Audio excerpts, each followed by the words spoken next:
Pro Group Management. Workers' comp that works for you. This is 7 at 7 from the Las Vegas Review-Journal. Good evening, I'm Jen Ah. Thanks for joining us on 7 at 7. In top stories, sponsored by Nevada Hand Silver Sky Assisted Living Community. Learn more at nevadahand.org. A slide presentation featuring supposedly racist jokes at a Las Vegas concealed carry event is sparking outrage. The presenter posted the presentation on social media, which says under firearm safety for black people, quote, "Always make sure there's a white person around so you have someone to blame for everything that goes wrong in your life." Another slide made fun of white people. The event listed several Republican candidates as special guests, including North Las Vegas Mayor John Lee and Clark County Sheriff candidate Tom Roberts. Neither could be reached for comment. And CCSD staff rally outside district headquarters to protest rising violence in schools and show solidarity for a colleague attacked by a student at El Dorado High. Review Journal's Renee Summerhour was there earlier today. We're standing outside of the CCSD administrative offices where teachers, students, and faculty members are all trying to make their voices heard to CCSD board members saying that our safety matters. What do we want? Safe schools. When do we want it? Now. Enough is enough. I mean, when it's time to come to the streets, look what has happened from stalling action. Teachers, students, and faculty members demanding today that the CCSD school board come up with a more comprehensive school safety plan, some of which would include overcrowded classroom solutions, more working security cameras, more police presence, and more mental health personnel. On Tuesday, the school district announced new protocols and safety measures, but protesters say that's not enough. We all came to an agreement that there needs to be some short-term and long-term goals. Currently, short-term goals are what's going to get us through May 25th with our students. Long-term goals is obviously we're going to build a foundation and improve our situation with our students. This comes after a 16-year-old student was arrested for attacking a teacher at El Dorado High School last week and the rising violence across school campuses. Now, at the end of this, organizers say that they want a seat at the table so they can construct a plan that's not only going to keep them safe, but keep fellow students safe as well. Renee Summerhour, Las Vegas Review-Journal. And we're learning more about the officer-involved shooting this week in Pahrump. Cover your head! Cover your head now! This body cam video from the Nye County Sheriff's Office shows what happened. Police say they were asked to stop two suspects of a random shooting in California. As the deputies approached the vehicle, the male subject in the back seat of the vehicle raised a shotgun and aimed it at deputies. 3 NCSO deputies returned fire, striking the male occupant. The two suspects are expected to survive. No officers were injured. In Lifestyle, sponsored by Visit Laughlin, an easygoing getaway filled with good food, good people, and good times on the river. Guess who's sliding into Las Vegas? Another White Castle location. It's 5th in Southern Nevada. For those craving some late-night sliders, White Castle is set to open in Henderson, according to its Facebook page. No word on an exact opening date. Plus, 6th graders at Knudsen Middle School win $50,000. One material that stood out to us was lightweight concrete made from sunflower stalks. Their idea, replace steel benches at bus stops with that concrete.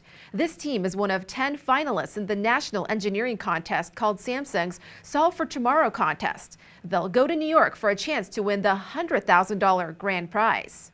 Sports brought to you by Station Casino's STN Sports. Download the app today.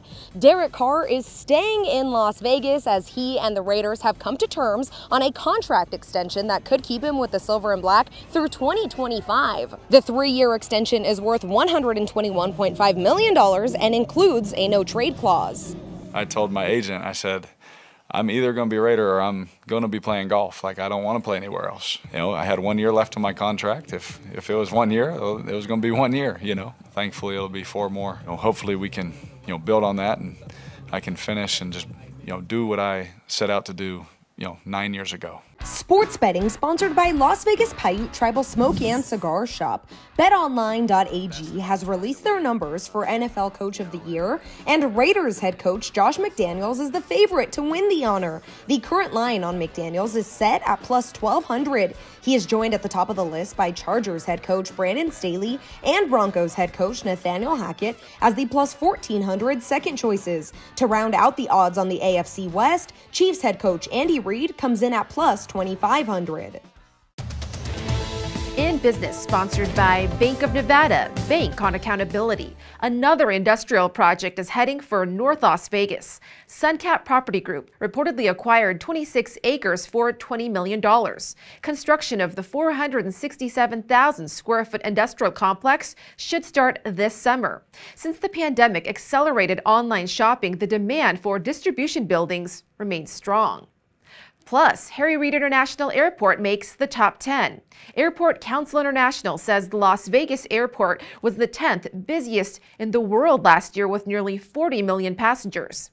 One big factor, the city's great recovery from the pandemic. The city recovered a bit quicker than many other markets around the world, so that kind of played into the favor of Las Vegas. You look at 2019's list when Vegas had its all-time high passenger record. They came in the 20s there. The last time Las Vegas hit 10th in the rankings was 2005. In weather, sponsored by Star Nursery, your garden's partner for every blooming thing. Overall, a cooler week than the previous one, but not for long. Tonight we're in the 60s, should get down to the 40s overnight.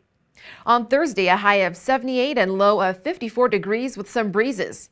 Starting Friday, temps inch up to the 80s. Then a gusty Saturday with 25 to 30 mile-per-hour winds. Maybe spray some extra hairspray if you're going out. On Sunday, the winds should die down. On Monday, highs may hit the 90s.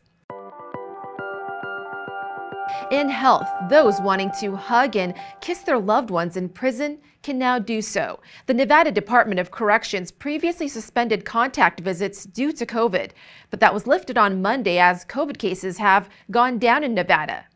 At the same time, nationally, the Biden administration is extending the mask mandate for public transit for 15 days until May 3rd. That's including planes, buses, trains, and airports. Officials are monitoring an uptick in COVID cases driven by the BA.2 subvariant. In entertainment, one of Las Vegas's rockin' festivals is celebrating its 25th anniversary. The Viva Las Vegas Rockabilly Weekend returns to the Orleans Thursday through Sunday, featuring 80 bands, 30 DJs, a classic car show, and burlesque showcases hosted by filmmaker John Waters. Thank you for watching 7 at 7. If you have a Roku device, just search Review Journal to download our channel. Watch Las Vegas breaking news streaming live on your OTT device. We'll see you tomorrow for more 7 at 7. Review Journal Studio, sponsored by Adam Kuttner. Get the maximum settlement as quickly as possible. This 7 at 7 update, sponsored by Pro Group Management. You're watching 7 at 7 from the Las Vegas Review Journal.